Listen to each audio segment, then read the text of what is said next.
अस्सलाम अलैकुम उर्दू फिक्शन की एक और वीडियो में खुश आमदीद। आज हम बात करेंगे 9 and known man of एशोक।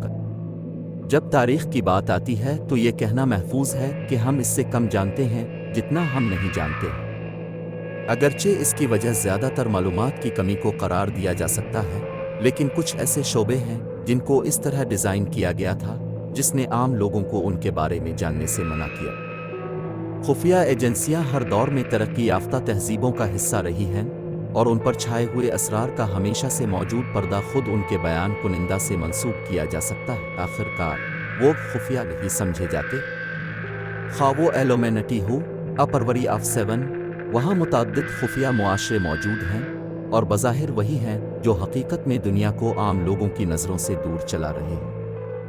Shah Ashok एक हिंदुस्तानी शहंशाह था जिसने मौर्य सल्तनत पर 269 कब्ल मसीह से 232 कब्ल मसीह तक हुकूमत की। वो अपनी फौजी फतूहात और हिंदुस्तान और इससे बाहर बुद्ध मत को फैलाने के लिए जाना जाता है। लेजेंड के मुताबिक बादशाह अशोक के पास 9 नामालूम मर्दों का एक ग्रुप था जो इल्म के मुख्तलिफ शुबों जैसे कि हयातियात, कीमिया और मुवासलात के मुताला और तरक्की के जिम्मेदार थे। इन अफराद के बारे में कहा जाता है कि उनसे राजदारी की कस्म खाई गई थी और उनके काम को अवाम से पोशीदा रखा गया था। उसका मकसद उनके पास मौजूद इल्म की हिफाजत करना और इसे गलत हाथों में जाने से रोकना था। कहा जाता है कि अशोक ने इंसानों के इस गिरोह को इल्म के तहफ़्फ़ुज़ और तरक्की के लिए बनाया था जो इंसानियत की बेहतरी के लिए इस्तेमाल हो सकता था, बल्कि इसे इन लोगों से बचाने के लिए भी बनाया गया था जो उसे अपने फ़ायदे के लिए गलत इस्तेमाल करेंगे।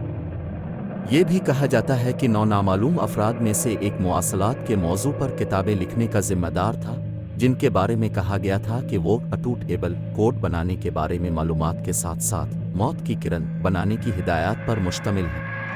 ताहम ये नोट करना ज़रूरी है कि 9 नामालूम मर्दों के वजूद और उनके खुफिया इल्म की हिमायत करने के लिए कोई तारीख़ी सबूत मौजूद नहीं है। ये एक अफसाना है और यह गैर यकीनी है कि आया उसकी हकीकत में कोई बुनियाद है।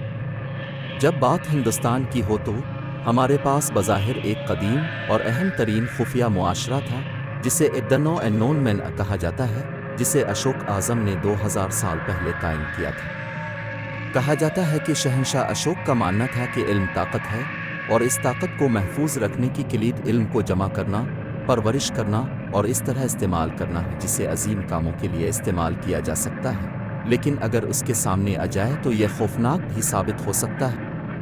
गलत हाथ। लिहाजा उसने हिंदुस्तान के इस वक्त के 9 सबसे ज़हीन जहनों को मुख्तलिफ शुबों और शुबों से ताल्लुक़ रखने वाले the no and known man के नाम से एक खुफिया सोसाइटी बनाने के लिए बुलाया। ताहम इसको इस तरह से डिज़ाइन किया गया था कि अगर कोई रुकन मौत, बीमारी या दीगर वजूहात की वजह से सुबुकदोश हो जाए तो उसकी जगह किसी लायक रुकन को जानशीन के तौर पर चुना जाएगा और मुआशरा बिल्कुल 9 अरकान की तर्ज पर चलता रहेगा। वक्त में किसी भी वक्त